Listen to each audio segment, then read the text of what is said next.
గదిలో అబ్బాయి చెప్పినట్టు నడుచుకో. ఏం చేసినా కోపం తెచ్చుకోకు. శోభనపు గదికి పంపించే ముందు తల్లి మెల్లగా బోధించుతుంటే తల వంచేసుకుంది మహిత. అతన్ని ఒంటిమీద చెయ్యి వేస్తే విసుక్కోకు. మగాడి కోర్కెలను తీర్చడం ఆడదాని బాధ్యత. వంతపాడిన అమ్మమ్మ వంక కోపంగా చూసింది మహిత. చీ, నీకసలు సిగ్గులేదు అంది. ముసలావిడ నవ్వి, ఈ మాట 3 రాత్రులు గడిపాక అను అంది. సమీపంలో ఉన్న ఆడవాళ్లు కిసక్కుమన్నారు. మహిత సిగ్గుపడిపోయింది. అమ్మమ్మ వంక మిర్రి చూసింది. ఆమె వివాహం జరిగి 3 రోజులయ్యింది. ఆ రోజు శోభన కార్యక్రమం. మహిత మదిలో ఆలోచన పుటలలు ఎగసిపడుతున్నాయి. 2 అపరిచిత వ్యక్తులు, 10 నిమిషాల పరిచయంతో జీవితాలను పంచుకోవడం. ఆమె అతనికి తన సర్వస్వం అర్పించుకోవడం కృతికంగా తోస్తోంది తనకు. ముక్కు మొగమూ ఎరగని వ్యక్తికి తన శరీరంపైన మనసుపైన ఆధిపత్యాన్ని అందించడం, ఆ ఆలోచనే ఎంతో జుగుప్సాకరంగా పెద్ద ఇబ్బందిగా అనిపిస్తోంది. తన మనసుకు నచ్చిన వ్యక్తితో స్నేహం చేసి అతన్ని అధ్యయనం చేశాకే అతనితో జీవితాన్ని పంచుకోవాలనుకునేది. పెద్దలు తెచ్చే సంబంధానికి తాను వ్యతిరేకి కాదు. పెళ్లికి ముందు కాబోయే వరుడి మనస్తత్వాన్ని అర్థం చేసుకునే అవకాశాన్ని అభిలషించింది. కాని జరిగిందేమిటి? రాత్రి జరగబోయే కార్యాన్ని తలుచుకుంటే నర్వస్గా ఫీలవసాగిందామె. వరసవారు స్నేహితురాళ్ల వేళ్లాకోళాల నడుమ పాలగ్లాస్తో శోభనపు గదిలో అడుగిడుతుంటే మహిత కాళ్ళు తడబడ్డాయి. శరీరం చిరుకంపనకు గురైంది. హృదయస్పందన హెచ్చింది. తన వెనుక గది తలుపు మూసుకోవడంతో నేలపైన కాలి బొటనవ్రేలితో రాస్తూ గుమ్మం దగ్గరే నిల్చుండిపోయింది. వరుడు వైభవ్కి 27 ఉంటాయి. మనిషి హ్యాండ్సమ్గా ఉంటాడు. ఇంజనీరింగ్ చదివాడు. చెన్నైలోని ఓ ఎంఎన్సీలో ప్రాజెక్ట్ మేనేజర్గా పనిచేస్తున్నాడు. జీతం నెలకు 2 లక్షలు పైచిలుకే. అర్ధాంగి రాకకోసం ఎదురుచూస్తూ ఏదో మ్యాగజిన్ని తిరగవేస్తున్న వైభవ్ గదిలో ప్రవేశించిన మహిత వంక మందహాసంతో వీక్షించాడు. మహిత స్వీట్ 16ని దాటి 5 ఏళ్లయిపోయింది. పసిడి ఛాయతో పొడవుగా మెరుపుతీగలా ఉంటుంది. ఆల్చిప్పల్లాంటి ఊసులు చెప్పే కనులు, ఊరించే ఎర్రటి పెదవులూనూ, ఫ్యాషనబుల్ హెయిర్ స్టైల్తో చీరకట్టిన బార్బీడాల్లా ఉంటుంది. ఎంబీఏ ఫైనలియర్ పరీక్షలు రాసింది ఆమె. కొన్నాళ్లపాటు ఉద్యోగం చేయాలనుకుంది. కెరియర్ తర్వాతనే పెళ్ళి. మనసుకు నచ్చినవాణ్ణి ప్రేమించి పెళ్లాడాలనుకుంది. కాని కళ్యాణ ఘడియ వచ్చినా కక్కు వచ్చినా ఆగవంటారు. మంచి సంబంధమని చెప్పి కూతురి పరీక్షలు పూర్తి కాగానే ఆమె వివాహం జరిపించేశాడు తండ్రి. ఎంత చదువు చదివినా ఈ దేశంలో ఓ సగటు ఆడపిల్ల తాను. కన్నవారి మాటకు ఎదురు చెప్పలేదు. చూపులు మహిత రూపానికి అతుక్కుపోవడంతో రెప్పవేయకుండా ఆమెనే చూస్తూ ఉండిపోయాడు వైభవ్. ఈ అద్వితీయ సౌందర్యం నా సొంతం అన్న భావవీచిక ఒకటి సున్నితంగా మదిని తాకడంతో ముల్లోకాలను జయించినంతగా సంతోషమూ సంబరమూ కలిగాయి అతనికి. అతను తనను సమీపిస్తుంటే ఆమె గుండె అలజడి అధికమైంది. ఆమెను మెల్లగా పాన్పు వద్దకు నడిపించాడు అతను. తన సరసను కూర్చోబెట్టుకుని మెత్తగా ఆమె చేయి నొక్కాడు. ఆమె గుండె జల్లుమంది. తల వంచుకుని చేతిలోని పాలగ్లాసును అతనికి అందించింది. శోభనం నాడు భర్త ఎంగిలిని భార్య ఎందుకు త్రాగాలి? వైనాట్ వైసీవర్సా? ఆ మార్పుకు మనం శ్రీకారం చుడితే బావుంటుంది కదూ అన్నాడు చిరునవ్వుతో. తలెత్తి ఆశ్చర్యంతో విప్పారిన కనులతో అతని వంక చూసింది ఆమె. ఇందులో నా స్వార్థం కూడా ఉంది. నీ అధరామృతం కలిసిన క్షీరం మరింత మధురంగా ఉంటుందని కొంటెగా అన్నాడు మళ్ళీ. చురుక్కున చూసి సిగ్గుతో తలవంచేసుకుందామె. మహిత సిగ్గుపడుతుంటే తానే సగం పాలు ఆమెకు పట్టించి మిగతావి తాను త్రాగాడు. కాసేపు వారి మధ్య నిశ్శబ్దం అలుముకుంది. ఇప్పుడతనేం చేస్తాడు? ఆమె మదిలో అలజడి అధికమైంది. ఆమెను చేతిలోకి తీసుకుంటుంటే అతని చేతులు సన్నగా వణకడం గమనించింది ఆమె. తనలాగే అతను నర్వస్గా ఫీలవుతున్నట్లు గ్రహించింది. మహి, మొన్నటివరకు ఒకరినొకరం ఎరుగని మనం హఠాత్తుగా జీవిత భాగస్వాములం కావడం చిత్రంగా లేదు? శోభనమనే ఈ వేడుకను అట్టహాసంగా జరిపించడం మనలాంటి వాళ్లకి కాస్త ఇబ్బందికరమే అయినా బంధుమిత్రుల సాక్షిగా నూతన దంపతులు మనసావాచా కర్మణా ఒకటై ఒకరినొకరు అర్థం చేసుకోవడానికి, దగ్గరవడానికి అవసరమైన ప్రక్రియ ఇది. కాని ఓ అపరిచిత వ్యక్తికి తన శరీరాన్ని అప్పగించాలంటే ఏ యువతికైనా ఇబ్బందికరమైన పరిస్థితే. సెక్స్ అనేది దంపతులు ఇరువురికీ సుఖాన్నిస్తుంది. అయితే అది ఒకరినొకరు అర్థం చేసుకుని మానసికంగా చేరువైన నాడు జరిగితే పొందే సౌఖ్యమూ సంతృప్తి వేరు. నమ్మలేనట్లుగా అచ్చరుపాటుతో అతని వంక వీక్షించింది ఆమె. తన మనసును చదివినవాడిలా అతని మాట్లాడుతుంటే వింతగా అనిపించింది. కొంపదీడిగి ఇతనికి మైండ్ రీడింగ్ తెలీదు కదా అనుకుంది. పెళ్లవ్వగానే శోభనం ఎప్పుడెప్పుడా అని ఆతృతగా ఎదురుచూసే మగాళ్ల గురించి, భార్య గదిలోకి రాగానే ఆబగా వాటేసుకుని తమకు కావలసిందామె శరీరమే అన్నట్లు ప్రవర్తించేవారి గురించి ఆలకించింది తాను. కాని వధుం మనసును గ్రహించి కట్టెదుటున్న అందాలు తన సొంతమని తెలిసి కోర్కెలకు కళ్లానువేసి సున్నితంగా వ్యవహరించే వ్యక్తిని ఇప్పుడు చూస్తోంది. అతనిపైన గౌరవం పెరగడమే కాక ఆరాధన కలిగిందామెకు. నీ స్నేహితురాలు కళ్యాణి నా స్నేహితుడి చెల్లెలు. ఆమె ద్వారా నీ మనోభావాలను తెలుసుకునే అవకాశం లభించింది నాకు అన్నాడతను. నువ్వు మానసికంగా సిద్ధమైనప్పుడే మన తొలి రాత్రి.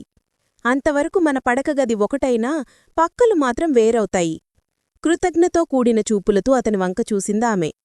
నీ కనులలో విరిసిన మెరుపులు చూస్తే నా ఆలోచన సవ్యమైనదే అనిపిస్తోంది. మన కలయికకు నువ్వు మనస్ఫూర్తిగా సిద్ధపడ్డ రోజే మన ఫస్ట్ నైట్. అంతవరకు స్వీట్ డ్రీమ్స్తో సరిపెట్టుకోవలసి తప్పదు. ఈ విషయం మన మధ్యనే ఉంటుంది అన్నాడు మళ్ళీ. మహిత అత్తవారిది ఉమ్మడి కుటుంబం. అత్తామామలు, బావగారు, తోడికోడలు, వారిద్దరు పిల్లలు, టీనేజ్డ్ ఆడపడుచూను. వైభవ్ అక్కయ్య భర్తతో బెంగళూరులో ఉంటుంది. అత్తింట్లో అందరూ కొత్త కోడలని అపురూపంగా ఆప్యాయంగా చూసుకోవడం మహితకు ఆనందం కలిగించింది. అయితే ఉమ్మడి కుటుంబంలో కొత్తగా పెళ్లైన దంపతులకు ప్రైవసీ కరవవుతుంది. కుటుంబ సభ్యులు ఇల్లంతా తిరుగాడుతూ ఉంటే కొత్త దంపతులు ఒకరినొకరు దొంగచూపులతో సరిపెట్టుకోవాలే తప్ప అంతకు మించి ముందుకు సాగలేరు. ఎవరైనా చూస్తారేమోనన్న సిగ్గు బిడియమూను. కొత్త కుండలోని నీళ్లలాగే కొత్త పెళ్లం కూడా తీయనే. అందున అందమైన భార్య కట్టెదుట నడయాడుతుంటే మనసు వశంతప్పకున్నా. రాత్రులు ఎంత నిగ్రహం పాటించినా పగలు మాత్రం ఏవో చిలిపిచేష్టలు చేసేవాడు వైభవ్. నిజానికి అవి నూతన జంట మధ్య దూరాన్ని తగ్గించడానికి, ప్రేమానురాగాలను పెంచడానికి అవసరం కూడాను. అటువచ్చి ఇటువచ్చి ఏదో చిలిపి పని చేసేవాడు అతను. ఎవరైనా చూశారేమోనని కంగారుగా దిక్కులు చూసేది ఆమె. ఒకసారి మహిత వంటింట్లో ఉండగా వచ్చి ఆమె నడున్నొక్కాడు వైభవ్. తలవంచుకుని పనిచేసుకుంటున్న మహిత త్రుళ్ళిపడి చిన్నగా కెవ్మంది. ఏమైందమ్మా అని వదినగారు ఆతృతగా మహితను అడగ్గానే ఆమె అక్కడ ఉన్నట్లుగా గమనించలేదు వైభవ్. దొంగలా జారుకుంటున్న భర్తను చూసిన మహిత ముసిముసిగా నవ్వుకుంది. తడబాటుతో అది ఏదో మీద పడినట్టుంటేనూ అంటూ తోటికోడలకు జవాబిచ్చింది. మరోసారి ఒంటరిగా దొరికిన భర్తను వెనుక నుండి వాటేసుకుని మెడపైన ముద్దు పెట్టుకున్నాడు వైభవ్. పెళ్లై 3 నెలలు కావడంతో క్రమేపి వారి మధ్య కొత్తదనమూ బిడియమూ పోయి చనువు ఏర్పడుతోంది.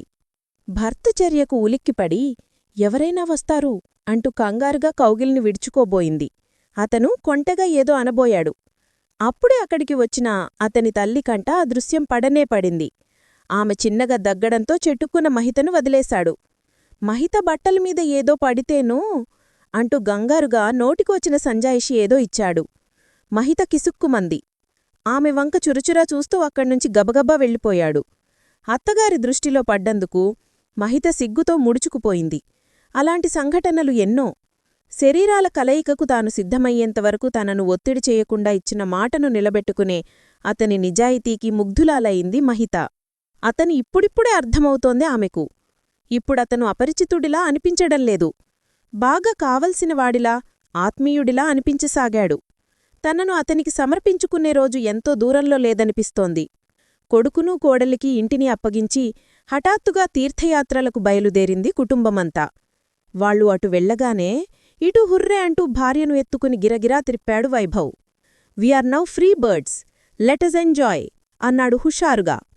అయితే అతని ఆనందం ఆవిరైపోవడానికి ఎంతసేపు పట్టలేదు. అదే రోజున బెంగళూరు నుండి భర్తా పిల్లలతో దిగింది అతని అక్కయ్య విశాలాక్షి. అదేమిటే చెప్పాపెట్టకుండా ఊడిపడ్డావు? నిరుత్సాహాన్ని కప్పిపుచ్చుకుంటూ నీరసంగా అన్నాడు వైభవ్. సర్ప్రైజ్ చేద్దామని తమ రాక గురించి ముందుగా చెప్పలేదంది ఆమె. భర్త 2 వారాల అఫీషియల్ ట్రైనింగ్కి వస్తుంటే తాను పిల్లలు కూడా వచ్చేశామంది. ఆముదం త్రాగినవాడిలా ముఖం పెట్టిన భర్తను చూసి లోలోపలే నవ్వుకుంది మహిత. వచ్చిన 2 రోజుల్లోనే ఆ దంపతులను వదిలేసి కుటుంబమంతా అంత అర్జెంటుగా తీర్థయాత్రల కార్యక్రమం ఎందుకు పెట్టుకుందో అర్థమైపోయింది విశాలాక్షికి. వాళ్లు తీర్థయాత్రలకు చెక్కేయడం కాదు, మీ ఇద్దరినీ హనీమూన్ ఫ్లైట్ ఎక్కించవలసింది. పెళ్ళయి ఇన్ని నెలలైనా ప్రాజెక్టు వరకు పొట్లకాయ అంటూ ఎక్కడికి కదల్లేదు నువ్వు. ఇదిగో ఊటీకి ఎయిర్ టికెట్లు, నీకూ మర్దలికిను. అక్కడ మీ స్టేకి అన్ని ఏర్పాట్లు చేశారు మీ బావ. వారం రోజులపాటు బాగా ఎంజాయ్ చేసిరండి. అంతవరకు ఇంటిని నేను చూసుకుంటాన్లే తెల్లబోయాడు వైభవ్. అక్కా, నాకు ఆఫీస్లో ఇంపార్టెంట్ ప్రాజెక్ట్లు ఎక్కడికి పారిపోవు, కాని ఈ మధురక్షణాలు జారిపోతాయి. ఆఫీస్లో పర్మిషనే తీసుకుంటావో, ఫ్రెంచ్ లీవే తీసుకుంటావో, ఎల్లుండి ఫ్లైట్కి ఊటీకి ఎగిరిపోతున్నారు మీరిద్దరూ. దబాయింపుగా అంది విశాలాక్షి. అతనికంటే 5 ఏళ్లు పెద్దది ఆమె. వారి సంభాషణను ఆలకించిన మహిత ఆడపడుచు వంక ఆరాధనగా చూసింది. వైభవ్ మహితలు ఊటీకి వచ్చి 2 రోజులు అయిపోయింది. ఉదకమండలం యొక్క రమణీయ ప్రకృతి అమితంగా ఆకట్టుకుంది వారిని. వైభవ్ అంతకుముందు ఓసారి ఊటీకి వచ్చినా మహితకు మాత్రం అదే మొదటిసారి. ఆ చల్లటి వాతావరణంలో ఉల్లాసంగా తిరుగుతూ బాగా ఎంజాయ్ చేసాగారు దంపతులు. లేక్లో బోటింగ్ చేశారు. యూకాలిప్టస్ చెట్ల నడుమ పరుగులు పెడుతూ క్యాచింగ్ గేమ్ ఆడారు. ఉదయం నుండి సాయంత్రం వరకు ప్రకృతి కాంత ఓడిలో ఒదిగిపోయేవారు.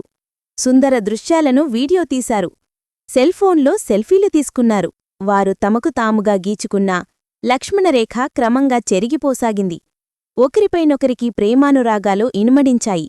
స్పర్శను మించిన దేనికోసమో తప్పించిపోయే స్థితికి వచ్చేశారు. 3వ రోజు సాయంత్రం పార్కులో ఒకరి ఒడిలో ఒకరు పడుకుని మనసులు కలబోసుకున్నారు. హఠాత్తుగా భర్తను కౌగిలించుకుని ముద్దు పెట్టుకుంది మహిత. హోటల్కి తిరిగి వెళుతూ బుట్టెడు మల్లెపూలు కొనిపించింది. భర్త వదనంలో విరిసిన ప్రశ్నార్థకాన్ని చూసి ముసిముసిగా నవ్వుకుంది. డిన్నర్ తర్వాత మంచం మీద మల్లెలు పరిచింది ఆమె. పాలనురగలాంటి కొత్త హ్యాండ్లూమ్ సారీని కట్టుకుని అప్సరసలా తయారైంది. ఆశ్చర్యంగా గమనిస్తున్న వైభవ్ వద్దకు వెళ్ళి చేతులు అందించుతూ, నేను సిద్ధమే, మరి మీరు? అంది మెల్లగా అవనితా వదనేయ్యాయి. అంతలోనే సిగ్గుముంచుకురావటంతో విభుని వక్షంలో ముఖం దాచేసుకుంది. ఉప్పొంగిన దెండంతో ఆమెను బిగికౌగిట బిగించాడు అతను. ఆ రోజు వివాహమైన 3 నెలల తర్వాత ఊటీలోని ఆ నక్షత్రాల హోటల్లో వారి శోభనం శోభాయమానంగా జరిగింది. ఇద్దరి నడుమ అరమరికలు చెరిగిపోవటంతో మనసా వాచాకర్మణ నిండు మనసుతో సంతోషంగా తనను తాను భర్తకు అర్పించుకుంది మహిత. తన నిరీక్షణ ఫలం ఎంత మధురంగా ఉంటుందో చవిచూశాడు వైభవ్. మల్లెల పానుపు 1, వెచ్చని చిలికలు 2, జోడొకటైతే 3అవుతారు రేపటికి. హుషారుగా ప్యారడీ సాంగ్ 1 అందుకున్నాడు అతను. చిరుకోపంతో వీపుమీద 1 వేసింది ఆమె. ఆ రాత్రి నిద్రాదేవతకు సెలవిచ్చేసి రతిమన్మతులను ఆవాహన చేసి ఆలింగనలతో చుంబన విన్యాసాలతో అధరామృతపానంతో సర్పమిథునంలా అనాచ్ఛాదిత శరీరాలను పెనవేసుకుని అమర సౌఖ్యాలకు శ్రీకారం చుట్టింది ఆ వినూత్న జంట.